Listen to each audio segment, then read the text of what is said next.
అందరికీ నా హృదయపూర్వక వందనములు. ఈ ఆదివారం యొక్క ఆరాధన ప్రార్థనతో ప్రారంభించుకుందాం. ప్రార్థన. పరిశుద్ధుడైన దేవా, నీ పరిశుద్ధమైన నామమునకు వందనములు, స్తుతులు చెల్లించుకుంటున్నాం నాయన. ఇటు సమయంలో మా బిడ్డలైన వారు ఈ లైవ్ లో జాయిన్ అవుతూ ఉండగా ప్రతి వారితో నీవు తోడుగా ఉండమని కోరుతూ ఉన్నాను. ఈ వారం అంతా మమ్మల్ని మీ కాశకల రెక్కల కింద కాచి కాపాడి భద్రపరిచిన విధానాన్ని బట్టి స్తుతులు వందనములు చెల్లించుకుంటున్నాం. లోకమైతే ఎంతో భయంకరంగా ఉన్నది. అనేక మంది గృహాలలో, వ్యక్తిగత జీవితాల్లో అనేకమైన శారీరకమైన అనేక బలహీనతల్లో ఉంటూ ఉండగా అటు వారిని కూడా నీవు ముట్టి స్వస్థపరచమని కోరుతూ ఉన్నాను దేవా. ఇటు సమయంలో నాయన కుటుంబాలుగా గృహాల్లో ఉండి నాయన లైవ్ లో ఉన్న సమయంలోనూ లైవ్ తర్వాత కూడా అనేక మంది యొక్క ఆరాధన యొక్క వర్తమానాన్ని వింటూ ఉండగా దేవా, వారి హృదయములో నీ యొక్క కార్యమును జరిగించి నీ యొక్క నామము మహిమపరుచుకొని ప్రతి వారును నీ యొక్క నామము ద్వారా వెలిగింపబడినట్లుగాను నీ యొక్క సర్వాంగ కవచం కింద భద్రపరచబడినట్లుగా చేయమని కోరుతూ ఉన్నాను. ప్రత్యేక రీతిగా ఇటు సమయంలో పాటల్లోనూ వాక్య ధ్యానములోనూ నువ్వు మెండుగా ఉంచి ఈ దినకాలం మరొకసారి మా యొక్క జీవితంలో ఆయుధపరచమని, మా యొక్క ఆత్మీయ నేత్రములు తెరవచేసి మా హృదయాన్ని మరొకసారి శుద్ధి చేసి పరిశుద్ధపరచు నీ యొక్క పరిశుద్ధ ఆత్మ చేత నింపి తోడుగా ఉండి మమ్మల్ని నడిపించమని యేసయ్య అతి పరిశుద్ధ నామమున వేడుకొంచున్నాను దేవా, ఆమేన్.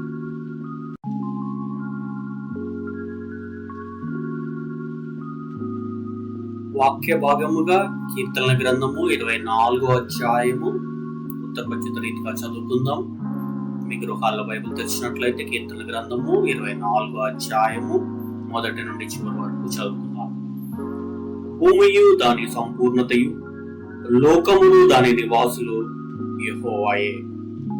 ఆయన సముద్రముల మీద దానికి పునాది వేసెను, ప్రవాహ జలము మీద దానిని స్థిరపరచెను. యెహోవా పర్వతమునకు ఎక్కదగిన వాడెవడు? ఆయన పరిశుద్ధ స్థలములో నిలువదగిన వాడెవడు? వ్యర్థమైన దాని యందు మనసు పెట్టకయు, కపటముగా ప్రమాణము చేయకయు, నిర్దోషమైన చేతులు, శుద్ధమైన హృదయములు కలిగి ఉండు వాడి యెహోవా వలన ఆశీర్వాదమును, తన రక్షకుడైన దేవుని వలన నీతిమత్వమును. ఆయన ఆశ్రయించువారు యాకోబు దేవా, నీ సన్నిధిని వెదుకువారు అట్టివారే. గుమ్మములారా మీ తలలు పైకెత్తుకొనుడి, మహిమ గల ఈ రాజు ప్రవేశించినట్లు పురాతనమైన తలుపులారా మిమ్మల్ని లేవనెత్తుకొనుడి. మహిమ గల రాజు ఎవడు? బలశౌర్యములు గల యెహోవా, యుద్ధశూరుడైన యెహోవా. గుమ్మములారా మీ తలలు పైకెత్తుకొనుడి, పురాతనమైన తలుపులారా మహిమ గల రాజు ప్రవేశించినట్లు మిమ్మల్ని లేవనెత్తుకుని. మహిమ గల ఈ రాజు ఎవడు? సైన్యములకు అధిపతి యెహోవాయే, ఆయనే ఈ మహిమ గల రాజు. దేవుడి యొక్క వాక్యం మనందరి జీవితంలో దీవించి ఆశీర్వదించగా ఆమేన్.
ప్రార్థన. పరిశుద్ధుడైన దేవా, నీ పరిశుద్ధమైన నామమునకు వందనములు, స్తుతులు చెల్లించుకుంటున్నాం. ఇటు సమయంలో పాటల ద్వారా తోడుకున్న మా దేవ, ఇటు సమయంలో నీ వాక్యము ధ్యానించుండగా నీ వాక్యముతో నా హృదయమును నింపుకొందును దేవా. ఏ పాపము ఏ దోషము చేయకుండానట్లు ఈ సోపుతో మా యొక్క పాపములను కడిగి శుద్ధీకరించి పవిత్రపరిచిన నీ దృష్టిలో యథార్థవంతులుగా మమ్మల్ని చేసి మరొకసారి నీ యొక్క హస్తముల కింద మమ్మల్ని దాచి కాపాడి నీ వాక్యం ద్వారా మరొకసారి మాతో మాట్లాడి మీకు అతి సమీపస్తులుగా మమ్మల్ని చేయమని యేసు అతి పరిశుద్ధ నామమున వేడుకొంచున్నాను దేవా, ఆమేన్. మరొకసారి మీ అందరికీ నా హృదయపూర్వక వందనములు. ఈ వారం అంతయు మీరందరూ బాగున్నారని నమ్మి విశ్వసిస్తూ ఉన్నాను. ప్రతిదినం ప్రార్థిస్తున్నారని నమ్ముతా ఉన్నాను. వాక్యం చదువుతున్నారని నమ్ముతా ఉన్నాను.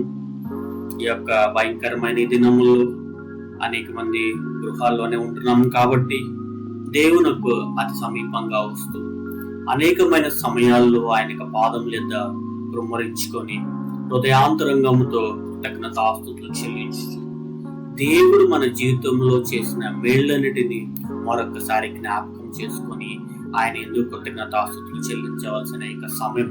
Count your blessings, name them one by one, and all those things shall be added unto you అని దేవుని యొక్క మాటలు ఉన్నాయన్నమాట. కనుక నీ నా జీవితంలో దేవుడు చేసిన ప్రతి మేలుని జ్ఞాపకం చేసుకోవాలన్నమాట.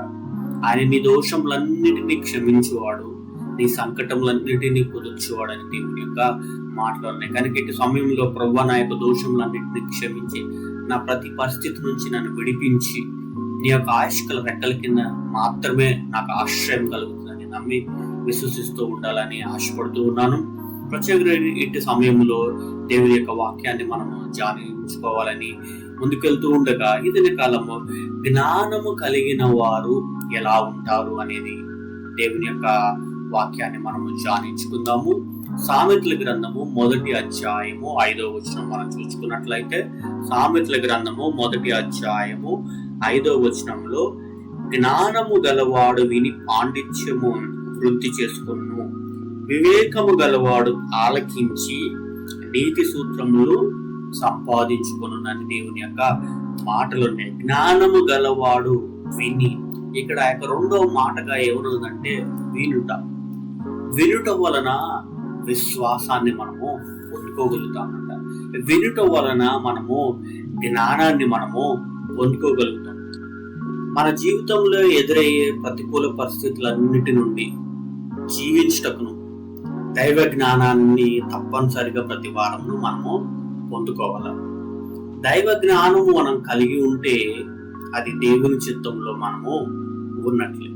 కనుక దేవుని యొక్క జ్ఞానమును కలిగి ఉంటే దేవుని యొక్క చిత్తంలో ఉన్నట్లే. మరి ఇదని కాలము దేవుని యొక్క చిత్తంలో ఉన్నావు, దేవుని యొక్క జ్ఞానములో నీవు నడిపింపబడుతున్నావు అనేది ప్రతి వారు జ్ఞాపకం చేసుకోవాల్సిన ఇక సమయం.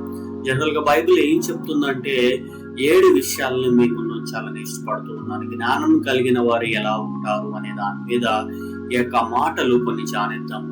హోషేయ గ్రంథం 14వ అధ్యాయము 9వ వచనంలో, జ్ఞానులు ఈ సంగతులు వివేచింతురు అనే దేవుని యొక్క మాటలు ఉన్నాయి. కనుక జ్ఞానమైన బిడలుగా ఉన్నట్లయితే దేవుని యొక్క మాటను మనం గ్రహించే వారే గాను, దేవుని యొక్క మాటను మనము వివేచించే వారిగా ఉండగలుగుతాం అన్నమాట. ఈ లోక జ్ఞానము దేవుని యొక్క దృష్టికి వెర్రితనము అని దేవుని యొక్క మాటలు ఉన్నాయన్నమాట. కనుక ఇహలోక జ్ఞానము సంపాదించుకుంటాం తప్ప నేను అనను, కానీ అన్నిటికంటే పైనున్న జ్ఞానము దేవుని యొక్క జ్ఞానమై ఉన్నది. కనుక ఇహలోకంలో ఉన్న జ్ఞానం అంట దేవుని యొక్క దృష్టికి వెరితనమాట. కనుక అనేక మంది ఈ లోకంలో నేను బాగా చదువుకోవాలి, మంచి జ్ఞానం సంపాదించుకోవాలి, అనేకమైన డిగ్రీలు నా యొక్క నేమ్ ప్లేట్ వెనకాల ఉండాలని ఇష్టపడతారు. మంచిదే, కానీ ఈ యొక్క we should not go too much madness into the knowledge of this world. కనుక ఈ లోకంలో ఉన్న యొక్క జ్ఞానం కొరకు మనము వెర్రివారం అయిపోయి ఉండకూడదు అనమాట. కనుక ఇంటి సమయంలో దేవుని యొక్క జ్ఞానాన్ని మనం సంపాదించుకోవాలి అంటే మనం చేయగలిగినది ఒకటే, జీవ గ్రంథాన్ని మనము చదవాలి. జీవ గ్రంథాన్ని అనగా బైబిల్ చదువుతున్నప్పుడు దేవుని యొక్క జ్ఞానాన్ని నీవు పొందుకోగలుగుతావు అన్నమాట. ఇక్కడ దేవుని యొక్క మాటలు యాకోబు పత్రిక 3:17 పైనుండి వచ్చే జ్ఞానము పవిత్రమైనది అని దేవుని యొక్క మాటలు ఉన్నాయి. కనుక పవిత్రమైన జీవితము కలిగి ప్రతి వారమును మనము జీవించాలి. ఆయన పవిత్రుడుగా ఉన్నాడు కాబట్టి మనము కూడా పవిత్రులుగా ఉండాలన్నమాట. కనుక దేవుని ఎదుటి నుండి పొందుకునే జ్ఞానం ఎలాంటిది అంటే పవిత్రమైనది. నేను ఆపోజిట్ వరల్డ్ లో మనం ఆలోచించినట్లయితే ఇహలోకంలో నుండి పొందుకునే జ్ఞానము పవిత్రతకు ఆపోజిట్ కూడా అపవిత్రమైనది అనమాట. కనుక జ్ఞానం సంపాదించుకుంటున్నాం, కానీ అది పవిత్రమైన మార్గంలో నడిపించకపోవడం వలన అపవిత్రతలోకి అనేక మంది నడిపింపబడతా ఉన్నారనమాట. సామెతల గ్రంథము 23:23 జ్ఞానమును కొనించుకొనుము అని దేవుని యొక్క మాటలు నేను. కనుక నీ ఖాళీ సమయంలో దేవుని యొక్క జీవ గ్రంథాన్ని చదువుతా ఉండండి. కనుక సామెతల గ్రంథము చక్కగా రోజుకు ఒక అధ్యాయం చదువుకున్నట్లయితే మాసంకు ఒకసారి ఈ యొక్క సామెతల గ్రంథం అంతా మనము చదువుకోగలుగుతాం అన్నమాట. కనుక సామెతల గ్రంథంలో అనేకమైన ఈ యొక్క మాటలు మన యొక్క జీవితాన్ని మనకు నేర్పిస్తూ ఉంటాయి. కాబట్టి జ్ఞానమును కొనించుకొనుము అని దేవుని యొక్క మాటలు ఉన్నాయి అనమాట. కనుక ఇహలోకంలో అనేకమైన కావాలని మనం కొనుక్కుంటున్నాం, మంచిదే, కానీ దేవుని యొక్క జ్ఞానం మనం పొందుకున్నట్లయితే పవిత్రతను మనము పొందుకోగలుగుతాం అనమాట.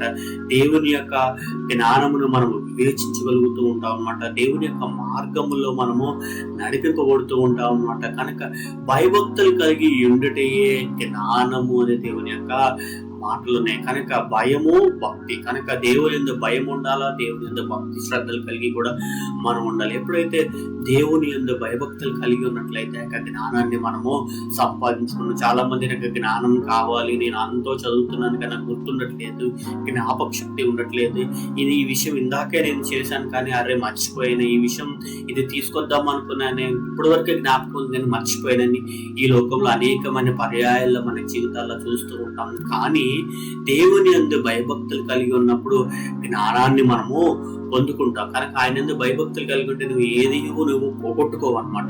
కనుక ఏమైతే ఈ లోకంలో పోగొట్టుకుంటున్నావు అంటే నీలో ఆ యొక్క పవిత్రమైన దేవుని యొక్క జ్ఞానము లేకపోవడం వల్ల అనేకమైనవి మనం మర్చిపోవడం వల్లనే నష్టమును కూడా మన యొక్క జీవితాల్లో మనం చూస్తూ ఉన్నాం అన్నమాట.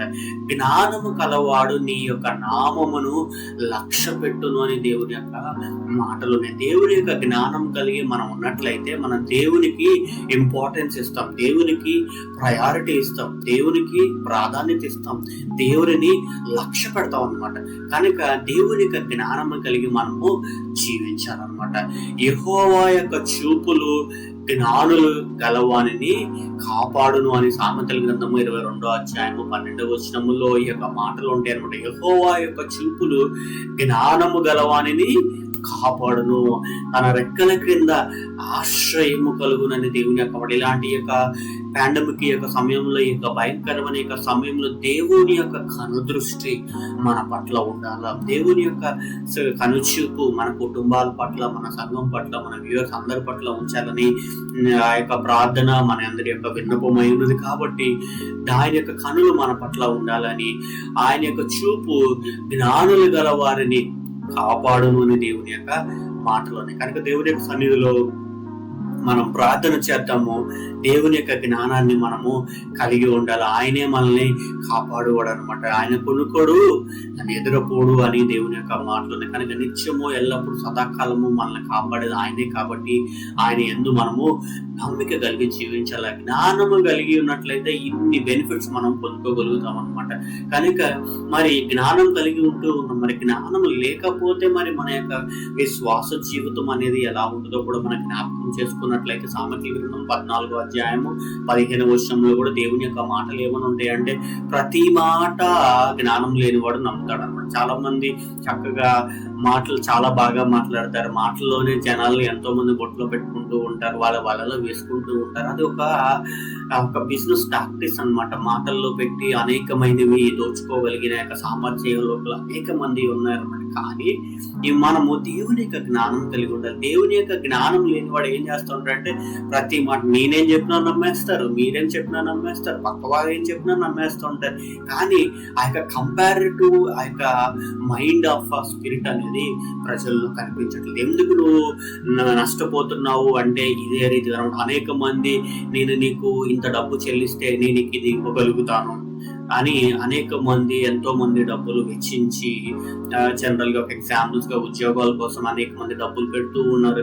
మంచిగా మాట్లాడుతాను, మీకు ఏం లేదండి, మీకు ఆఫర్ లెటర్ ఇస్తాం, మీకు మంచి ఉద్యోగం వస్తుంది, నెక్స్ట్ మంత్ లో జాయిన్ అయిపోతారని ఈ యొక్క లోకంలో అనేక మంచి మాటలకి ట్రాప్ అయిపోయి మంచి జీతాలకి చూచి అనేక మంది ఈ లోకంలో లాస్ట్ కి నష్టపోతూ ఉన్నారు. అట్లాగా ఒక చోట డబ్బులు చెల్లించి ఎంతో మందికి సహాయం చేయాలని డబ్బులు ఇచ్చి డబ్బులు తిరిగి రాక అలా ఎంతో సహాయం చేసి నష్టపోయిన వారు, అట్లాగే ఎంతో మందిని మంచిగా ఆప్తులుగా ప్రేమించి వారిని మంచి స్థాయిలోకి తీసుకొచ్చిన తర్వాత కూడా వారి ఎదుటి నుంచి కూడా తిరుగుబాటు రావడం వలన నష్టపోతూ ఉన్నారు. కనుక ప్రతి మాటను ఊరకనే నమ్మకూడదు. ప్రతి వారి యొక్క మాట వినాలా, ఇది సత్యమా కాదా, అసత్యమో, లేకపోతే మనం నష్టపోతున్నాం అనేది జ్ఞాపకం చేసుకోవాలి. ఒక చోటకి వెళ్ళాలన్నా, ఒక ప్రదేశానికి వెళ్ళాలన్నా, ఒక కార్యం నిర్వహించాలన్నా దేవుని యొక్క సన్నిధిలో మనం మోకరించి, ప్రభువా నేను యొక్క పని చేద్దాం అనుకుంటున్నాను, మరి ఈ మాట చొప్పున నేను ముందుకు వెళ్తాను అనుకుంటున్నాను అని దేవుని యొక్క సన్నిధిలో నువ్వు ప్రార్థన చేసినట్లయితే దేవుడు నిన్ను ఒక నడిపింపిస్తాడు. ఒక మాట ద్వారానో, ఒక కళ ద్వారానో, ఒక దర్శనం ద్వారానో, ఒక వాగ్దానం ద్వారానో, ఏదో ఒక రూపైన దేవుడు నీ సన్నిధి నీతో ఉండి దేవుడు మాట్లాడతాడు. అది చేయాలా లేదా అనేది. కనుక ప్రతి వారిని జ్ఞాపకం చేసుకోండి. ఊరికనే దేనిని చూసి మోసపోకుడేది దేవుని యొక్క మాటలు ఉన్నాయి. కనుక ప్రతి మాటను జ్ఞానం లేనివాడు నమ్ముతూ ఉంటాడు అనమాట. కనుక ఏదైనా కాలం అన్ని ఊరికైనా నమ్మేస్తున్నాం అంటే నీ యొక్క కరెంట్ స్పిరిచువల్ స్టేటస్ ఎలా ఉన్నదో నువ్వు జ్ఞాపకం చేసుకోగలుగుతావు అనమాట. సామెతల గ్రంథము 22వ అధ్యాయం 3వ వచనంలోను, సామెతల గ్రంథం 27వ అధ్యాయము 12వ వచనంలో కూడా ఈ యొక్క మాటలు ఉంటాయి. ఆ జ్ఞానం లేనివాడు అంటే ఆపదలో ఊరికనే పడిపోతాడు అనమాట. కనుక అపాయంలోను శోధనలు ఊరికనే పడిపోతూ ఉంటారు. సామెతల గ్రంథం 1వ అధ్యాయము 32వ వచనంలో కూడా దేవునిని విసర్జించి నాశనం అయిపోతూ ఉంటారు అన్నమాట. కనుక జ్ఞానం లేని వారు మొట్టమొదటిగా దేవుని యొక్క జ్ఞానాన్ని పొందుకోరు. జ్ఞానం లేని వారు దేవుని విసర్జిస్తూ ఉంటారు. జ్ఞానం లేని వారు దేవుని విసర్జించడం వల్ల నాశనం అయిపోతూ ఉంటారు. కనుక దేవుని యొక్క జ్ఞానాన్ని ప్రతి వారును పొందుకోవాలని దేవుని యొక్క మాట, దేవుని యొక్క ఆశయం ఉన్నదన్నమాట. జ్ఞానము కలిగిన వారు ఎలా ఉంటారు అనేది మరి ఒక 5 విషయాలు మీ ముందుకి ఉంచాలని ఇష్టపడుతూ ఉన్నాను. జ్ఞానం కలిగిన వారు ఎలా ఉంటారు అంటే, మొట్టమొదటిగా ఆలోచన కలిగి ఉంటారు అనమాట. జ్ఞానం కలిగిన వారు ఎలా ఉంటారంటే, రెండవదిగా ఉపదేశము వలన అన్ని తెలుసుకుంటారు ఉంటారు. జ్ఞానం కలిగిన వారు ఎలా ఉంటారంటే బలవంతులుగా ఉంటారు. జ్ఞానం కలిగిన వారు ఎలా ఉంటారంటే కోపమును అణుచుకుంటారంట. జ్ఞానం కలిగిన వారు ఎలా ఉంటారంటే ఇతరులను కూడా రక్షిస్తారంట. ఈ యొక్క 5 విషయాలను మనం దేవుని యొక్క వాక్యాన్ని బట్టి మనం ధ్యానిద్దాము. మొట్టమొదటిగా జ్ఞానం కలిగిన వారు ఎలా ఉంటారు అంటే దేవుని యొక్క ఆలోచనను అంగీకరిస్తారు. సామెతల గ్రంథం 12వ అధ్యాయము 15వ వచనంలో జ్ఞానం కలిగిన వారు దేవుని యొక్క ఆలోచనను అంగీకరించును అని దేవుని యొక్క మాటలు. దేవుని యొక్క మాట నీతో మాట్లాడినప్పుడు ఆ యొక్క మాటను అంగీకరించే బిడ్డలుగా మన అందరమును ఉండాలన్నమాట. భక్తిహీనుల ఆలోచనలు నాకు దూరముగా ఉండునుగా కానీ దేవుని యొక్క మాటలు. కనుక భక్తిహీనుల మాటలకి నువ్వు ఎంత దూరంగా ఉంటే అంత జ్ఞానం కలిగిన వాడిగా, అంతగా దేవుడికి నువ్వు దగ్గరగా ఉండగలుగుతావు అనమాట. భక్తిహీనుల యొక్క ఆలోచనలు పనికి మాలినవి అని దేవుని యొక్క మాటలోని అనమాట. కనుక నువ్వు జ్ఞానం కలిగిన వాడిగా ఉంటే నువ్వు భక్తిహీనులకు దూరంగా ఉంటావు. జ్ఞానం కలిగిన వాడిగా ఉంటే పనికి మాలిన విషయాలన్నింటికి నువ్వు దూరంగా ఉంటావు. నీకు సంబంధం కాని విషయాల్లో నువ్వు వెళ్ళవన్నమాట. కనుక you need to be very smart in this world and you need to very smart even in spiritual life. కనుక నువ్వు భక్తి కలిగిన జీవితాన్ని కలిగి నువ్వు జీవించాలి. భక్తి కలిగి జీవించడం అంటే అదే నువ్వు ఒక కోర్సు చదవాలో, నేనేదో ఒక యాగం చేయాలో, ఇన్ని గంటలు ఉండాలని కాదు. భక్తి కలిగి జీవించడం అంటేనే దేవుడిని నమ్మడం, దేవుడి యొక్క సన్నిధిలో ప్రార్థన చేయడం, దేవుడి యొక్క వాక్యాన్ని చదవడం, నమ్మకంగా ఉండడం, అవునంటే అవును, కాదంటే కాదు అని నువ్వు జీవించినట్లయితే అదే దేవునికి భయభక్తులు కలిగి ఉండటం అనమాట. దానిలో ఏం చేశాడు? ముమ్మారు దేవుని యొక్క సన్నిధిలో ప్రార్థన చేశాడు. ముమ్మారు ఆ యొక్క యెరూషలేము కిటికీ తట్టు తెరిచి ప్రార్థన చేశాడు. నోహ ఎలాగ నీతిపరుడికి ఎంచబడ్డాడంటే దేవుని యొక్క కట్టడలకు లోబడ్డాడు. దేవుడు కూడా మనకి ఇచ్చిన యొక్క కట్టడలు, దేవుని యొక్క మాటలు ఏంటంటే నిన్ను వల్ల నీ పొరుగు అని ప్రేమించమని దేవుని యొక్క ఆజ్ఞ ఏమున్నదనమాట. కనుక దేవుడు మనకి ఇచ్చిన ఆజ్ఞల ప్రకారం మనం జీవిస్తే, ఆ యొక్క మాటల ప్రకారం మనం ఫాలో అయినట్లయితే దేవుని యొక్క జ్ఞానాన్ని కలిగి దేవుని యొక్క బిడలుగా మనము ఎంచబడతాం అనమాట. కనుక జ్ఞాన చిత్తుడు ఉపదేశమును అంగీకరించడు. దేవుని యొక్క మాటలు యొక్క భక్తిహీనుడైన వాడు అంగీకరించడం అనమాట. కనుక దేవుని యొక్క ఆలోచన కలిగి ఉంటే నువ్వు అన్నీ అంగీకరిస్తూ ఉంటావు అనమాట. రెండవదిగా జ్ఞానం కలిగిన వాళ్ళు ఎలా ఉంటారు అనేది మనం జ్ఞాపకం చేసుకున్నట్లయితే సామెతల గ్రంథము 21:11 కూడా యొక్క మాట్లాడదు. ఉపదేశము వలన తెలివి నొందును అని దేవుని యొక్క మాటలోనే అనమాట. కనుక నీ ఉపదేశములు నేను వెతుకుచున్నాను అని దావీదు అంటూ ఉన్నాడు. కనుక ఆయన ఉపదేశములు, ఆయన యొక్క మాట కొరకు దేవుని సన్నిధిలో పెనుగులాడుతూ ఆయన సన్నిధిలో మనం ఎదికే బిడ్డలుగా మనము ఉండాలన్నమాట. నీ ఉపదేశము వలన నాకు వివేకము కలుగును అని కీర్తనాకారుడు అంటూ ఉన్నాడు అనమాట. కనుక మన యొక్క వివేకం ఎక్కడి నుంచి మనం పొందుకోగలుగుతాము అంటే దేవుని యొక్క ఉపదేశమును బట్టి మనము ఆ యొక్క వివేకమును మనము పొందుకోగలుగుతాం అనమాట. జ్ఞానుల పెదవులు తెలివిని వెదజల్లును అని చక్కని మాటలు రాయబడి అనమాట. కనుక మనం జ్ఞానం కలిగి మనము జీవించినట్లయితే ఆ యొక్క తెలివిని మనము పొందుకోగలుగుతాం. వెదజల్లబడును అనే దేవుని యొక్క మాటలు you will receive in bountiful blessings అనమాట. జ్ఞానులు చెవి తెలివిని వెతుకునని దేవుని యొక్క మాటలు సామెతల గ్రంథం 18:15 ఉంటది అనమాట. కనుక నువ్వు జ్ఞానం కలిగి ఉన్నట్లయితే తెలివిని నువ్వు వెతుకుతూ ఉంటావు. జ్ఞానం లేని వారు ఇహలోకంలో ఈ యొక్క లోకంలో ఉన్న వాటి కొరకు వెతుకుతూ ఉన్నారు. కానీ నువ్వు యొక్క దేవుని యొక్క జ్ఞానాన్ని నువ్వు పొందుకున్నట్లయితే దేవుని యొక్క వివేకాన్ని నువ్వు వెతుకుతూ ఉంటావు అనమాట. కనుక మరి నువ్వు జ్ఞానం కలిగిన వాడిగా ఉండాలా లేదా అనేది దేవుడు నీకు ఒక ఆప్షన్ ఇచ్చి ఉన్నాడు. కానీ దేవుడు మనకి నేర్పిస్తున్న యొక్క మాట అంటే మన జ్ఞానంగా ఉండాలని ఆయన యొక్క ఆశయం ఉన్నది. కనుక వివేచన కలిగి మనం ఉండాలని ఆయన యొక్క ఆశయం ఉన్నది అనమాట. కనుక మరి నువ్వు జ్ఞానంగా నడుచుకున్నట్లయితే దేవుని యొక్క తీవ్ర ఆశీర్వాదాలను పొందుకోగలుగుతావు అనమాట. మూడవదిగా జ్ఞానం కలిగిన వారు ఎలా ఉంటారంటే బలవంతులుగా ఉంటారంట, బలమైన బిడ్డలుగా ఉండగలుగుతారన్నమాట. నీ కృప నన్ను బలపరుచుచున్నది అని దావీదు ప్రార్థిస్తూ ఉన్నాడు అనమాట. ఏదైనా కాలం మనం ప్రతి వారం బలము కలిగిన బిడలుగా ఉండాలి. కనుక నీ కృప నన్ను బలపరుచుచున్నదని దేవుని యొక్క మాటలు కీర్తనకాడు అంటూ ఉన్నాడు అనమాట. కనుక ఆయన యొక్క కృప ద్వారానే మనము బలపరచబడుతూ ఉంటాము. యెహోవా స్వరము బలమైనది. కనుక జ్ఞానం కలిగిన వారు ఎలా ఉంటారు? బలమైన బిడ్డలుగా ఉంటారు.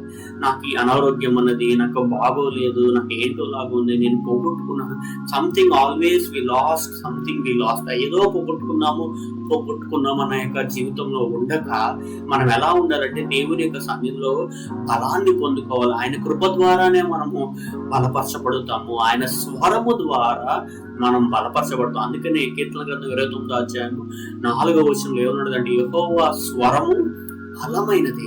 ఆయన యొక్క ఆత్మ మన యొక్క జీవితంలో ఉండాలి. ఆయన యొక్క పరిశుద్ధ ఆత్మ చేత మనం నింపబడిన వారైతే మన యొక్క మాట దేవుని యొక్క మాటగా ఉండాలి. అనగా దేవుని యొక్క మాట సత్యమైన మాట, మన యొక్క స్వరం కూడా సత్యమైన స్వరంగా ఉండాలి. మన నోట నుండి వచ్చే మాటలు పవిత్రమైనవిగా ఉండాలి. ఎందుకంటే ఆయన పవిత్రుడిగా జీవించాడు కాబట్టి మనము కూడా పవిత్రులుగా మనము జీవించాలన్నమాట.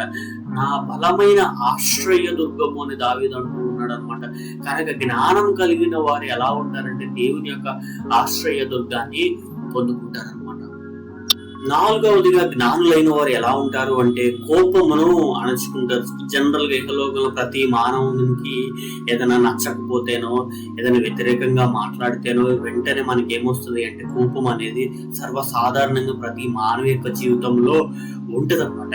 కానీ ఇక్కడ సామెతల గ్రంథము 29వ అధ్యాయం 11వ వచనం ఏం చెప్తుందంటే, జ్ఞానం కలిగిన వాడంట కోపాన్ని అణచుకుంటాడు అనమాట. మనం జ్ఞానంగా ఉన్నట్లయితే, జ్ఞానంగా ఉండాలని కోరుకుంటున్నట్లు ఏదైనా కాలం నుండి ప్రతి వారం మన యొక్క కోపాన్ని మనము చల్లార్చుకునే యొక్క జీవితంలో మనం అందరమును నడిపింపబడాలన్నమాట.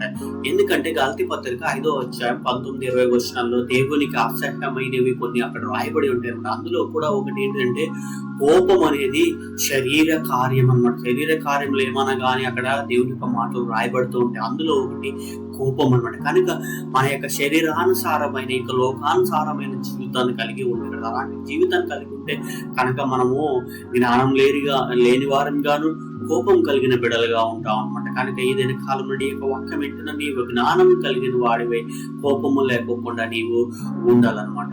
కోపము గల మనిషి దేవుని యొక్క నీతిని నెరవేర్చడంట. కనుక కోపం అనేది నాలోను నీలోను మనలోను ఉన్నట్లయితే దేవుని యొక్క నీతిని అంట మనము నెరవేర్చాలన్నమాట. కనుక దేవుని యొక్క నీతిని, రాజ్యాన్ని మనము వెతకాలన్నమాట.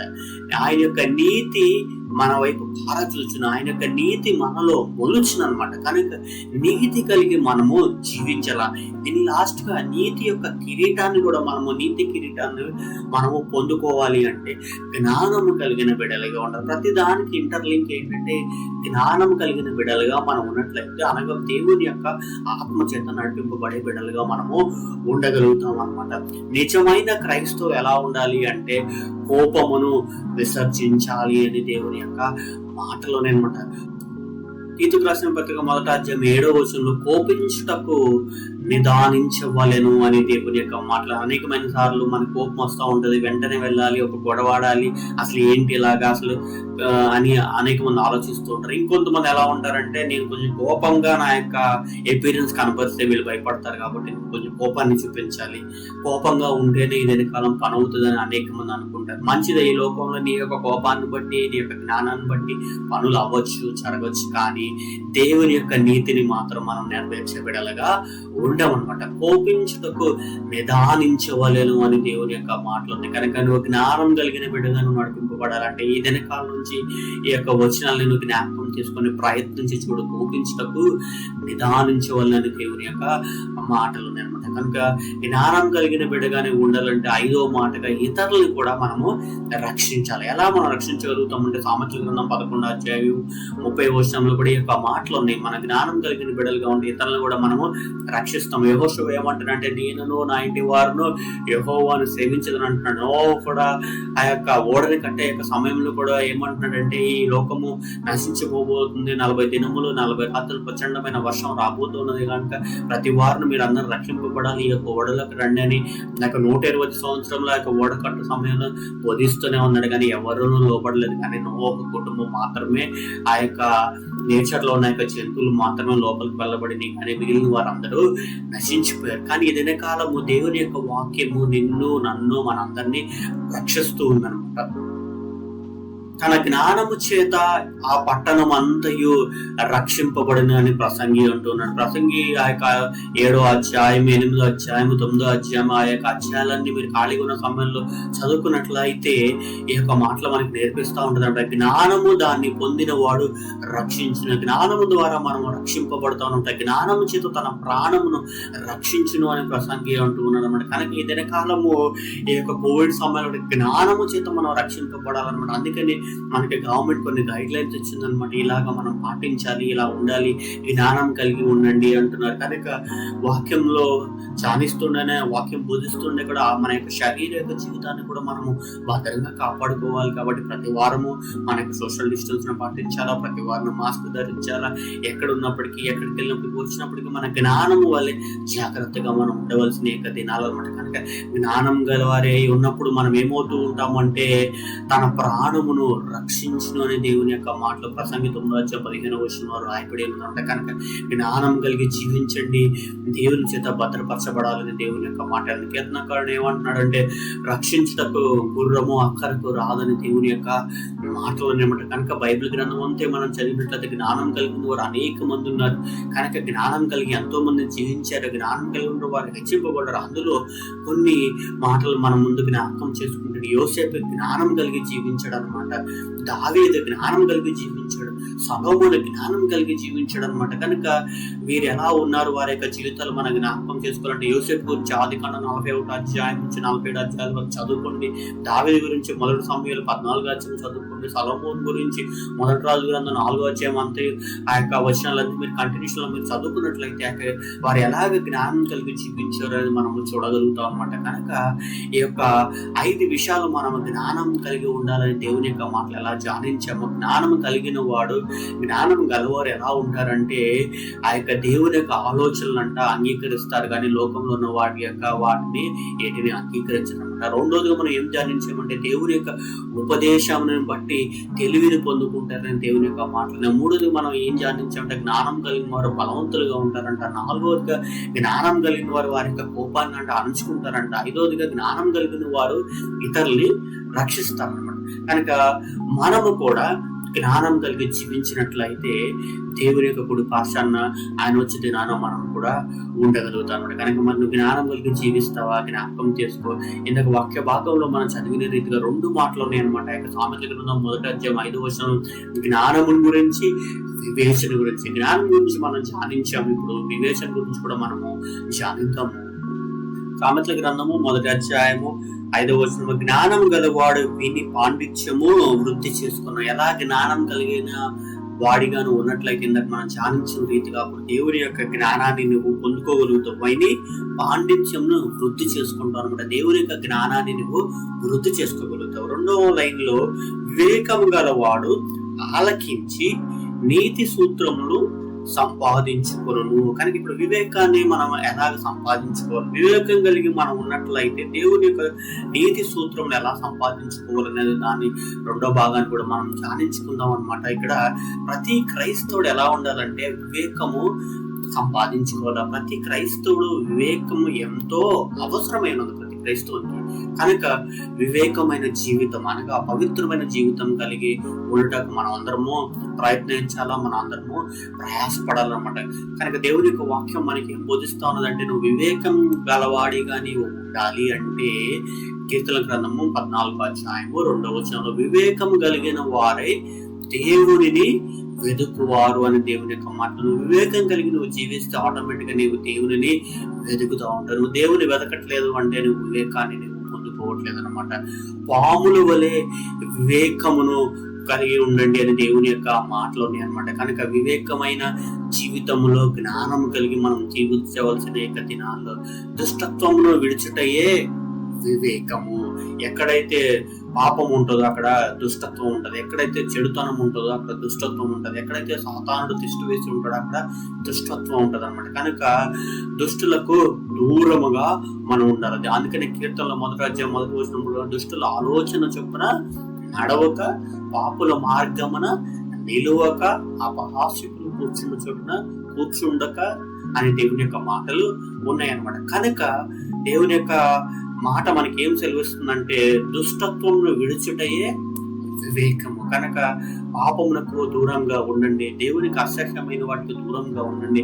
దేవుడికి ఏది ఇష్టమో వాటినే మనము చేయవలసిన వారు. దేవునికి ఇష్టమైనది ఏంటంటే నీతిగా ఉండటం, వివేకం కలిగి ఉండటం, జ్ఞానం కలిగి ఉండటం, ప్రార్థించడం, వాక్యం చదవడం, ప్రేమ కలిగి ఉండటం, ఒకరినొకరు సంతోషం కలిగి ఉండటం, ఇవన్నీ దేవుడు ఇష్టపడతాడు అన్నమాట. కనుక దేవుని వివేచన శక్తి ఎలా ఉంటది అంటే బహు బలమైనది అని దేవుని యొక్క మాటలోనే అనమాట. కనుక దేవుని యొక్క వివేచన కలిగి ఉంటే బహు బలమైన బిడ్డగాను నీవు ఉండగలుగుతావు అనమాట.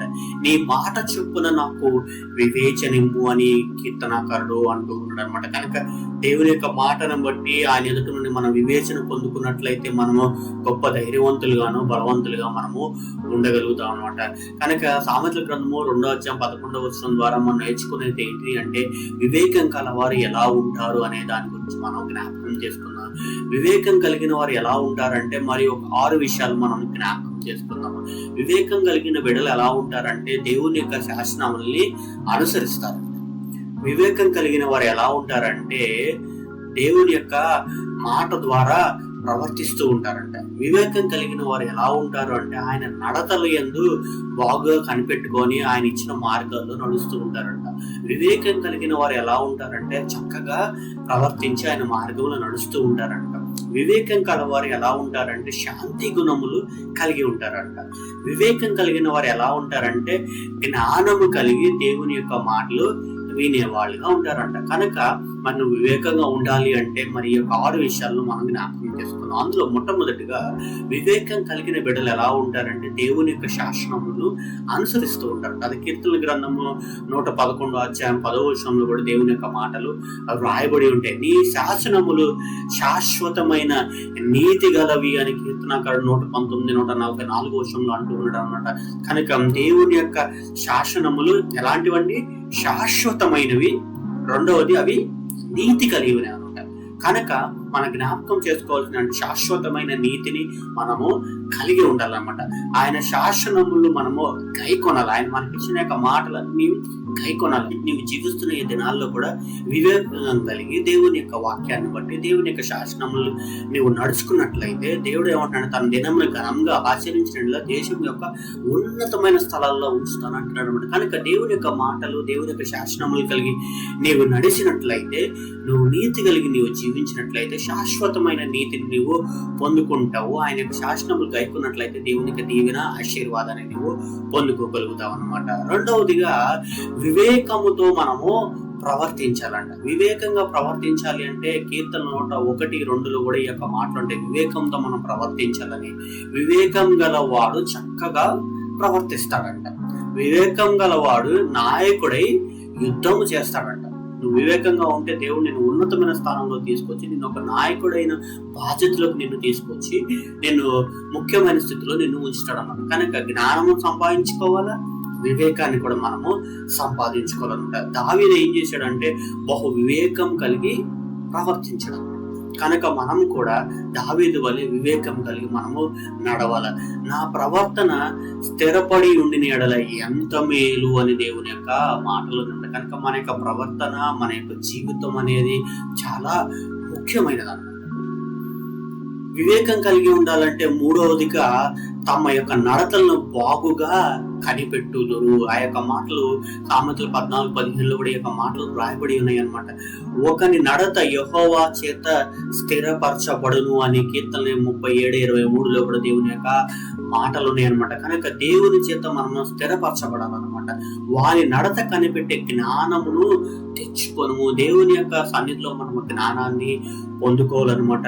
నా కన్నులు నీవిచ్చిన మాట కొరకు కనిపెట్టి క్షీణించుచున్నదని కీర్తనకారుడు 119 అధ్యాయం 82వ వచనంలో కూడా అంటూ ఉన్నాడు అనమాట. కనుక మనం దేవుని వైపు మన కన్నులెత్తి ఆయన వైపు చూస్తూ క్షీణించుచున్న సమయంలో కూడా ఆయన మాటను మనము నెరవేర్చే వారిగా ఉండాలి. నీవిచ్చిన మాట కొరకు కనిపెట్టి చున్నాను అని దావీదు అంటూ ఉన్నాడు అనమాట. నిన్ను కనిపెట్టు వారు దానిని ఎరుగుదురు అని దేవుని యొక్క మాట్లాడు. కనుక ఎప్పుడైతే మనం దేవుని యొక్క సన్నిధిలో వివేకంగా మనం కనిపెడుతూ ఉంటామో దేవుని యొక్క దీవెనను ఆశీర్వాదాన్ని పొందుకుంటాం. దేవుడు కూడా మనం చూస్తూ ఉంటాడు, మన ప్రవర్తన చూస్తూ ఉంటాడు, మనం జ్ఞానం కలిగి ఉన్నామో లేదో చూస్తూ ఉంటాడు, మనం వివేకం కలిగి ఉన్నామో లేదో చూస్తూ ఉంటాడు, మన నడతను ఆయన నిత్యము ఎల్లప్పుడూ ఆయన కనిపెడుతూ ఉన్నాడు. కనుక మనము కూడా జ్ఞానం కలిగి వివేకం కలిగి దేవుని యొక్క మార్గంలో నడుచుకోవాలని దేవుని యొక్క మాట ఉన్నదనమాట. నాలుగవదిగా వివేకం కలిగి మనం జీవించాలి అంటే చక్కగా ప్రవర్తించాలని సామెతలు 15:21 మనకి నేర్పిస్తా ఉన్నది. ఆయన యొక్క కార్యములు అంటే ఎలా ఉంటాయంటే చక్కగా యోచించుకుంటున్నది అని దేవుని యొక్క మాటలని. దేవుని యొక్క కార్యాలలో మనం చక్కగా జీవించాలా, దేవుని యొక్క కార్యాల్లో మనము నడవాలా. అందుకని ఆయన అంటున్నాడు మంచి ప్రవర్తన గలవారయుడి అంటున్నాడు అనమాట. కనుక మంచి ప్రవర్తన, మంచి సాక్ష్యము, మంచి జీవితము, సత్యమైన జీవితము కలిగి మనం జీవించినట్లయితే మన యొక్క బిహేవియరే దేవుని యొక్క ప్రతిబింబం అన్నమాట. కనుక మన యొక్క బిహేవియర్ని బట్టే మన యొక్క జీవితాన్ని తెలియచేయబడతా ఉంటుంది అనమాట. మనం మాట్లాడే మాటను బట్టే, మనం చేసే క్రియలను బట్టే మనం వివేకం కలిగి ఉన్నామా, జ్ఞానం కలిగి ఉన్నామా, దేవుని యొక్క మార్గాల్లో మనం నడుస్తూ ఉన్నామా అనేది మనకి తెలుస్తూ ఉంటది అనమాట. కనుక మంచి ప్రవర్తన కలిగి ఉండాలి, అదేవిధంగా సత్ప్రవర్తన గల వారిగా మనము ఉండాలని దేవుని యొక్క మాట ఉన్నదన్నమాట. ఐదవదిగా వివేచన కలిగి మనము ఉండాలంటే శాంతి గుణములు కలిగి ఉండాలి. శాంతి సమాధానాలు కలిగి మనం జీవిస్తూ ఉండాలన్నమాట. శాంతి గుణములు గలవాడు వివేకము గలవాడు అని సామెతలు 17:27 మనకి నేర్పిస్తా ఉన్నదన్నమాట. శాంతి గుణము గలవాడు శ్రేష్ఠుడు అంట. నువ్వు ఎప్పుడైతే శాంతి గుణములు కలిగి ఉంటావో, నువ్వు ఎలా ఉంటావు అంటే వివేకం కలిగిన బిడ్డగా ఉంటావు, శ్రేష్టమైన బిడ్డగా ఉంటావు. అందరూ అన్ని మంచిని కోరుకుంటారు. దేవుడు కూడా మనలో మంచిని వేరు చూస్తున్నాడు. ఆయన మనలో ఏం మంచి చూస్తాడు అంటే మనము పీస్ ఆఫ్ మైండ్ తో ఉండాలని, శాంతి గుణములు కలిగి ఉండాలని ఆయన ఆశపడుతున్నాడు. శాంతి కలిగిన వాడు ఎలా ఉంటాడు అంటే ఆయన యొక్క దృష్టికి సమీపంగా ఉంటారు అనమాట. కనుక ఈ దినకాలం నుంచి అసమాధానం నుంచి దూరంగా వెళ్ళిపో, గొడవల నుంచి దూరంగా వెళ్ళిపో. దేవునికి అయిష్టమైన వాటి నుంచి నువ్వు పారవేయబడి మంచి మనసాక్షి కలిగి, దేవుని యొక్క ఆత్మ చేత నింపబడి, శాంత హృదయం కలిగి, ప్రేమ కలిగి, సమాధానం కలిగి ఉన్నట్లయితే ఆయన యొక్క ప్రత్యేకమైన కనుదృష్టి మన పట్ల ఉంటుందంట. కనుక మరి నువ్వు వివేకం కలిగి ఉన్నట్లయితే దేవుడిని శ్రేష్ఠుడిగా ఎంచి ఆయన యొక్క దృష్టిలో నువ్వు ఉండగలుగుతావు అనమాట. ఆరవదిగా నువ్వు వివేకం కలిగి నువ్వు ఉండాలి అంటే జ్ఞానం కలిగి ఆయన యొక్క మాటనట వినాలంట. అది యోగు 34:34 కూడా మనకు నేర్పిస్తూ ఉంటది. జ్ఞానం కలిగి ఆయన యొక్క మాటను మనం వినేవారిగా ఉండాలన్నమాట. నేను శ్రేష్టమైన సంగతులు చెప్పుదును వినుడి అని దేవుని యొక్క మాటలు సామెతలు 8:6 చెప్తా ఉంది. జ్ఞానం చొప్పున వారితో కాపురము చేయడని దేవుని యొక్క మాటలున్నాయి. జ్ఞానము గలవారు నీ యొక్క నామమును లక్ష్య పెట్టునని దేవుడు అంటున్నాడు అన్నమాట. కనుక మన జ్ఞానం కలిగి మనం జీవించినట్లయితే, వివేకం కలిగి మనం జీవించినట్లయితే ఎంత దీవెన పొందుకుంటామో, ఎంత ఆశీర్వాదం మనం పొందుకుంటామంటే ఆయనకి కనుదృష్టిలో మనం ఉండగలుగుతాం అనమాట. మనము శ్రేష్ఠుడిగా మనము ఎంచగలుగుతాం అనమాట. దేవుని యొక్క జీవ గ్రంథం నుండి వివేకంగా జీవించిన వారు, యోసేపు వివేకంగా జీవించాడు, జకర్యా వివేకంగా జీవించాడు, యోనాతాను వివేకంగా జీవించాడు, దానియేలు వివేకంగా జీవించాడు, సొలొమోను వివేకంగా జీవించాడు అనమాట. ఇలాగా మన బైబిల్ ఇంకా అనేకమైన యొక్క జీవిత సాక్ష్యాలు మన ముందులో ఉన్నాయి. కనుక నీవు కూడా సాక్ష్యం కలిగి జీవించినట్లయితే, వివేకం కలిగి నువ్వు జీవించినట్లయితే, అనగా దేవుడు ఏమంటాడంటే అన్ని విషయముల యందు ప్రభువు నీకు వివేకము అనుగ్రహించును అని దేవుని యొక్క మాటలు ఉన్నాయి అనమాట. అన్ని విషయాల్లో అంటే ఆయన నీకు వివేచన కలుగజేస్తాను. కనుక మరి నువ్వు వివేచన నువ్వు పొందుకున్నట్లయితే ఆ యొక్క దీవెన ఆశీర్వాదాన్ని నువ్వు పొందుకోగలుగుతావు. కనుక మరి నువ్వు వివేచన కలిగి నువ్వు జీవించాలంటే ఆయన యొక్క శాసనాలు నువ్వు అనుసరించాలి. నువ్వు వివేకం కలిగి జీవిస్తున్నావు అంటే మంచిగా నువ్వు ప్రవర్తిస్తున్నావు. నువ్వు వివేచన కలిగి ఉంటున్నావు అంటే ఆయన నడతల్లో నువ్వు కనిపెట్టబడి ఆయన యొక్క నడతల్లో నువ్వు నడుస్తూ ఉన్నావు. నువ్వు వివేచన కలిగి జీవిస్తున్నావు అంటే నువ్వు చక్కగా ప్రవర్తిస్తున్నావు. నువ్వు వివేచన కలిగి జీవిస్తున్నావు అంటే శాంతి గుణం కలిగి ఉన్నావు. నువ్వు వివేచన కలిగి జీవిస్తున్నావు అంటే జ్ఞానం కలిగి ఉన్నట్లే. కనుక ఈ ఫీచర్స్ అన్ని నీలో ఉన్నాయి అంటే నీవు వివేకమైన మనసు కలిగి నీవు జీవిస్తున్నట్లు. కనుక వివేకాన్ని గురించి మనం ధ్యానించాము, జ్ఞానం గురించి కూడా మనం ధ్యానించాము. జ్ఞానమును గురించి అయితే మనము 5 విషయాలు జ్ఞాపకం చేసుకున్నాము. వివేకాన్ని గురించి మనము 6 విషయాలు మనం జ్ఞాపకం చేసుకున్నాం. కనుక ఈ ఫీచర్స్ అన్ని మన యొక్క జీవితంలో జ్ఞాపకం చేసుకుందాము. ఉన్నట్లయితే ఆ యొక్క సామెతల గ్రంథము 1వ అధ్యాయం 15వ వచనము మన యొక్క జీవితంలో సార్థమవుతుంది అనమాట. అది మరొకసారి మనం చదువుకొని ముగించుకుందాము. సామెతల గ్రంథము 1వ అధ్యాయము 5వ వచనము. జ్ఞానము గలవాడు విని పాండిత్యము వృద్ధి చేసుకుని. ఎప్పుడైతే నువ్వు జ్ఞానం కలిగి నువ్వు జీవిస్తావో దేవుని యొక్క ఔన్నత్యమైన జ్ఞానం యొక్క పాండిత్యాన్ని నువ్వు వృద్ధి చేసుకుంటూ ఉంటావు అనమాట. You will start keep developing అనమాట. రెండవదిగా వివేకము గలవాడు. మన వివేకాన్ని గురించి మనం ధ్యానించాలి. ఎప్పుడైతే నువ్వు వివేకం కలిగి నువ్వు జీవించడం ప్రారంభిస్తావో, వివేకం గలవాడు ఏమనున్నది అంటే ఆలకించి నీతి సూత్రములు సంపాదించుకున్నాం. దేవుని యొక్క నీతి సూత్రములు మనము సంపాదించుకుంటాం. కనుక దేవుని యొక్క మార్గంలో నడవాలని ఈ యొక్క సామెతల గ్రంథము ఈ యొక్క వాక్యాన్ని మనం ధ్యానించుకుంటూ దేవుడి చెప్పిన భాగ్యాన్ని బట్టి కృతజ్ఞతాస్తుతులు చెల్లిస్తున్నాను. ఈ యొక్క సామెతల గ్రంథం అనేకమైన సస్యాలు ఉన్నాయి కాబట్టి దేవుడి ఇచ్చిన తరుణాలు బట్టి ఈ యొక్క సామెతల గ్రంథాన్ని మనము వీలున్న సమయంలో జ్ఞాపకం చేసుకుంటూ మరొకసారి మేము ముందుకు వస్తాను. కాబట్టి అంతవరకు ప్రభు యొక్క ప్రేమ, కృప, సంతోషము, సమాధానం అంతా ఉండాలని కోరుకుంటూ మనము జ్ఞానము కలిగి నీతి కలిగి జీవించాలని దేవుని యొక్క ఆశ ఉన్నది కాబట్టి మరి ఇదే కాలం నువ్వు జ్ఞానం కలిగి జీవిస్తావా, వివేచన కలిగి నువ్వు ఉన్నట్లయితే నాతో పాటు కలిసి ప్రార్థన చేసినట్లయితే పరిశుద్ధమైన దేవాన్ని పరిశుద్ధమైన నామమునకు వందనములు స్తుతులు చెల్లించుకుంటున్నాం నాయన. ఇటు సామెతల గ్రంథం నుండి మొదట అధ్యాయం 5వ వచనం మేము ధ్యానించి ఉండగా తండ్రి జ్ఞానాన్ని మీ యొక్క సన్నిధిలో అడుగుతున్నాను నాయన, వివేచన మీ యొక్క సన్నిధిలో అడుగుతున్నాను యేసయ్య. కనుక ప్రతి వారికి నీ యొక్క జ్ఞానం అనుగ్రహించండి, ప్రతి వారికి నేను ఈ వివేచన యేసు నామములో నువ్వు అనుగ్రహించమని కోరుతా ఉన్నాను యేసయ్య. ఆయన మీరు జ్ఞాపకం చేసుకోండి తండ్రి. ఇటు సమయంలో అనేకమైన యొక్క ప్రార్థన విన్నపాలు మా మధ్య ఉండేది. ప్రతి వారిని జ్ఞాపకం చేసుకోండి నాయన. ఎంతో మంది నాయన యొక్క జాబ్స్ నిమిత్తమై ఉద్యోగముల కొరకు ఎంతో మంది ప్రార్థన విన్నపములు పెట్టి ఉండగా ప్రతి వారికి వారి యొక్క జ్ఞానాన్ని బట్టి నాయన ఏ రాష్ట్రం వెళ్ళినప్పటికీ నాయన ఏ ఇంటర్వ్యూకి వెళ్ళినప్పటికీ వారికి నీ జాబ్స్ ను అనుగ్రహించమని కోరుతున్నాను. బిడ్డలైన వారు ఎగ్జామ్స్ కొరకు సిద్ధపడుతూ ఉన్నారు నాయన, అటు వారికి నీ జ్ఞానం దయచేయమని కోరుతా ఉన్నాను నాయన.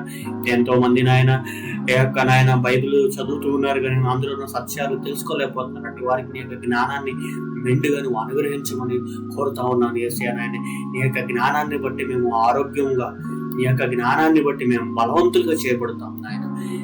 నీ యొక్క వివేచన బట్టి నీ యొక్క ప్రవర్తనలో నడిపింపబడి నీ దృష్టిలో అర్థవంతులుగాను పవిత్రులుగా మేము ఎంచబడి నాయన నీ దృష్టిలో మేము నడిపింపబడతాం. కాబట్టి నాయన మాకు జ్ఞానమును వివేచన మాకు అనుగ్రహించమని కోరుతూ ఉన్నాను తండ్రి నాయన. ఇటు సమయంలో నాయన ఎంతో మంది నాయన బలహీన గృహాల్లో ఉంటున్నా ప్రతి వారిని జ్ఞాపకం చేసుకున్న, ప్రతి వారిని నువ్వు దీవించు, ప్రతి వారిని నువ్వు ఆశీర్వదించండి, ప్రతి వారిని ముట్టండి, ప్రతి వారిని స్వస్థపరచండి. గాయం చేయవాడు నీవు, గాయం కట్టువాడు నీవు నాయన. ఆయన ఒక లోకంలో ఒక శరీరగా నాయన బలహీనతలు వస్తూ ఉంటాయి నాయన. కనుక దానిని మేము ఎవ్వరము నాయన తప్పుగా ఎంచక నాయన ఆ యొక్క శరీర బలహీనతలు అన్నిటి నుండి నాయన బలవంతులుగా నువ్వు చేయమని కోరుతూ ఉన్నాను. ఏ మరణం అనేది ఎవరిని తాకకుండా నాయన నీ యొక్క రెక్కల కింద కాపాడి భద్రపరచు కోరుతూ ఉన్నాను తండ్రి. కనుక నేను ఈ యొక్క పాండమిక్ సమయంలో నేను ప్రతి వారిని గృహాలను భద్రపరచండి. మా గృహంలో ఎదుట నీ మిఖాయిల్ దూతను, నీ గాబ్రియల్ దూతను ఉంచమని కోరుతూ ఉన్నాను తండ్రి నాయన. యేసు నామములో నాయన నీ యొక్క సన్నిధిని ఉంచండి. అసమాధానం ఏర్పరచు సాతాను యొక్క ఆత్మను నువ్వు బంధించి నాయన దేవుని యొక్క ఆత్మ చేత నింపబడి నాయన నీ యొక్క పరలోక వాతావరణం ప్రతి వారి గృహాల్లో ఉంచి నాయన ప్రతి వారి యొక్క గడపల ఎదుట నాయన నీ దేవదూతల నుంచి నాయన నీ యొక్క మహిమ చేత నింపి నీ యొక్క పరిశుద్ధ ఆత్మ ఆవరించి ఉన్నట్లుగా చేయమని కోరుతున్నాను నాయన. నాయన ఎవరైతే బలహీనంగా ఉన్నారో మరొకసారి జ్ఞాపకం చేసుకుంటూ యేసు నామములో మరొకసారి ముట్టండి నాయన, స్వస్థపరచమని కోరుతున్నాను. నీ దేవుడని యెహోవా నామం వ్యర్థముగా ఉచ్చరించకూడదని మాటలు ఉన్నాయి నాయన. నాయన మేము నేర్చుకున్న నీ యొక్క పాదములు ఒకే భక్తి నాయన. నీ యొక్క మాటలు ఇందులో రాయబడి ఉన్నాయి తండ్రి. కనుక నీ యొక్క మాట చెప్పునే తండ్రి నాయన దావీదు కుమారుడా మమ్మల్ని దాటిపోవద్దు యేసయ్య నాయన. మీ యొక్క సన్నిధిలో మొరపెడుతున్నాం తండ్రి. నేను అడుగుడి నీకు ఇవ్వబడు, తట్టుడి తీయబడు, వెదకడి దొరుకుతుంది నీ యొక్క మాటలు ఉన్నాయి.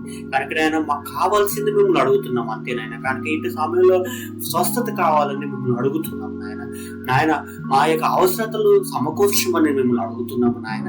ఏ ఇబ్బందులు అయితే ఉన్నాయో ఇబ్బందులను సరిచేయమని కోరుతూ ఉన్నాను నాయన. ఏ ఫ్యామిలీస్ అయితే నాయన రెండుగా డివైడ్ అయిన వాటిని యునైట్ చేయమని అడుగుతా ఉన్నాను తండ్రి. నేను ఎవరికైతే నాయన ఏ బలహీనతలు అయితే ఉన్నాయో ఆ బలహీనతలను చేయమని కోరుతున్నాను నాయన. ఎంతో మంది మనస్సుల్లో నాయన విరిగి ఉన్నారు తండ్రి. నేను కొన్ని చెక్కులేని బాధలు వారి యొక్క మనస్సుల్లో ఉన్నాయి తండ్రి.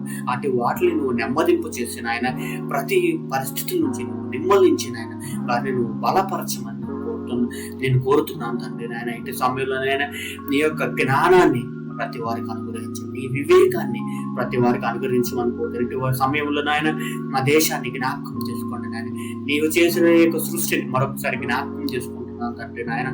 నాయన మా యొక్క చెడుతనాన్ని బట్టే నాయన ఈ యొక్క దోషము, ఈ యొక్క లోపము, ఈ యొక్క పాపము, ఈ యొక్క మరణము తండ్రి నాయన. కనుక నాయన ఈ యొక్క బాధలు ఎదుర్కొని వస్తూ ఉండగా నాయన ఈ యొక్క దోషం నా వల్లనే వచ్చిందని ఎలాగ నాయన యోనా యొక్క ఓడలు అట్టడుగునున్న సమయంలో మొరపెడుతూ ఉన్నాడు నాయన. ఇటు సమయంలో నాయన మేము మీ యొక్క సన్నిధిలో నీ పాదం లేదా మేము మొరపెడుతూ ఉండగా నాయన ఈ యొక్క బలహీనతల నుండి నాయన ఈ యొక్క పరిస్థితుల నుంచి నీవే మమ్మల్ని కాపాడే దేవుడు కాబట్టి నాయన నీవు మమ్మల్ని భద్రపరచండి నాయన. మా దేశ నాయకులు జ్ఞాపకం చేసుకున్న వారికి తగిన జ్ఞానమును నువ్వు అనుగ్రహించిన ఏ సమయంలో నాయన ఎంతో ప్రెషర్స్ టెన్షన్స్ తో ఉంటారు కాబట్టి మా నాయకులందరూ నాయన అటు వారికి నీ మెండైన జ్ఞానాన్ని నీ వివేచన అనుగ్రహించి అన్ని రాష్ట్రములకు కావాల్సిన సదుపాయాలు ఏర్పరచడం కావాల్సిన పరిస్థితులను ఏర్పరచమని కోరుతున్నాను నాయన. మా రాష్ట్ర నాయకులు జ్ఞాపకం చేసుకుని మా మంత్రులైన వారిని జ్ఞాపకం చేసుకోండి. మా లీడర్స్ ని జ్ఞాపకం చేసుకోండి. మా గవర్నెన్స్ నువ్వు దీవించండి, ఆశీర్వదించమని కోరుతున్నా తండ్రి. ఎస్పెషల్ ఇటు సమయంలోనైనా, ఈ కోవిడ్ సమయంలో వారియర్స్ గా ముందుండి నడిపింపబడుతున్న ప్రతి వారిని జ్ఞాపకం చేసుకుంటున్నాను తండ్రి. నాయన ప్రతి శానిటరీ వర్క్స్ చేస్తున్న ప్రతి వారి నుంచి, పోలీస్ డిపార్ట్మెంట్ వారిని, నాయన నర్సింగ్ వారిని, డాక్టర్స్ నాయన, ఇంకా సెల్ఫ్ సోషల్ వర్కర్స్ ప్రతి వారిని జ్ఞాపకం చేసుకుంటున్నాయన. ప్రతి వారికి తోచినంత వారికి చేస్తూ ఉండగా పనిని ప్రతి వారిని దీవించండి, ఆశీర్వదించండి. ఆయన మేలు చేసి నాయన దీవెన పొందుకోవాలి. ఆయన అనేక మంది యొక్క నాయన పాండమిక్ సమయంలో ముందుకు వెళ్తూ ఉండే అనేక మంది బలహీనలు అవుతూ ఉన్నారు. అటు వారిని కూడా జ్ఞాపకం చేసుకోండి. ఎంతో మంది కూడా నాయన డాక్టర్స్ అయిన వారు ప్రజలకు సేవ చేస్తూ ఎంతో మంది ప్రాణాలు విడిచిన వారు కూడా ఎంతో మంది, అటు వారు కూడా జ్ఞాపకం చేసుకున్నారు. కనుక నాయన ప్రతి వారిని నీ యొక్క ఆయుష్కల రెక్కల కింద భద్రపరచండి, కాపాడండి. యేసయ్యా నువ్వు జ్ఞాపకం చేసుకోమని కోరుతున్నాను. ప్రతి వారి యొక్క వృత్తిని బట్టి, వారి జ్ఞానాన్ని బట్టి, వారు చేయగలిగిన పనిని బట్టి చేస్తూ ఉంటుంది నాయన. ప్రజలుగా మేము కూడా నాయన మా భద్రతలో మేము ఉంటూ నాయన నీ పాదములు ఎదుర్కొచ్చి జ్ఞానము కలిగి, వివేచన కలిగి నాయన నీ పాదములు ఎదుట ఉంటూ నాయన మేమందరూ ప్రతి వారి కొరకు ప్రార్థన చేస్తూ గృహాలలో నాయన మేము కూడా ఆరోగ్యవంతులుగా ఉంటూ నాయన బలవంతులుగా ఉంటూ నాయన నీ యొక్క కథలు, నీ యొక్క దర్శనం, నీ యొక్క మాటలు, నీ యొక్క వాక్యాన్ని ధ్యానిస్తూ ఐక్యత, ప్రేమ, సంతోషము, సమాధానము, ఆశ్చర్యత నింపబడి నీ వచ్చినంత వరకు నమ్మకమైన సాక్షులుగా ఉండటం సహాయం చేసి ప్రతి ప్రార్థన విన్నపము నీ పాదం మీద పెట్టి ఉండగా తండ్రి అన్నిటినీ నెరవేరుస్తావని నన్ను విశ్వసిస్తూ నీకు సమర్పించుకుంటూ నీ యొక్క నామం మరొక్కసారి మహిమపరచుకోమని దేశ పరిశుద్ధ నామం వేడుకుంటున్నాను దేవా, ఆమేన్. తండ్రి దేవుని యొక్క ప్రేమ, కృప, సంతోషము, సమాధానము, జ్ఞానము చేతను, వివేచన చేతను నడిపించుటకు దేవుడు సహాయం చేయను గాక. ఆమేన్. మీ అందరికీ నా హృదయపూర్వక వందనములు. ప్రభు మిమ్మల్ని అందరినీ దీవించి ఆశీర్వదించును గాక. ఈ యొక్క వాక్యము నువ్వు విన్నట్లయితే, ఈ యొక్క వాక్యం నీ జీవితంలో నీకు ఆశీర్వాదకరంగా ఉన్నట్లయితే మరొకసారి వినండి, ఇతరులకు కూడా షేర్ చేయండి. దేవుని కొరకు నమ్మకంగా ఉండండి. నీ యొక్క ప్రార్థనా విన్నపములు కానీ, మీ యొక్క భారములు కానీ మీరు ఏమైనా షేర్ చేసుకోవాలనుకున్నట్లయితే మీ టెస్ట్ కొని క్రింద ఉన్న నెంబర్కి వాట్సాప్ చేసినట్లయితే, ఆ ఫోన్ కాల్ చేసినట్లయితే మేము మీ కొరకు ప్రార్థించడానికి సిద్ధంగా ఉంటాం. కాబట్టి దేవునిలో నిలిచి ఉండండి, దేవుని కొరకు నమ్మకంగా ఉండండి. నీవు దేవునికి ఎంతో ప్రాముఖ్యుడివి. కాబట్టి జ్ఞానం కలిగి ఉండు, వివేచన కలిగి ఉండు. దేవుడు మిమ్మల్ని దీవించి ఆశీర్వదించును గాక. God bless you.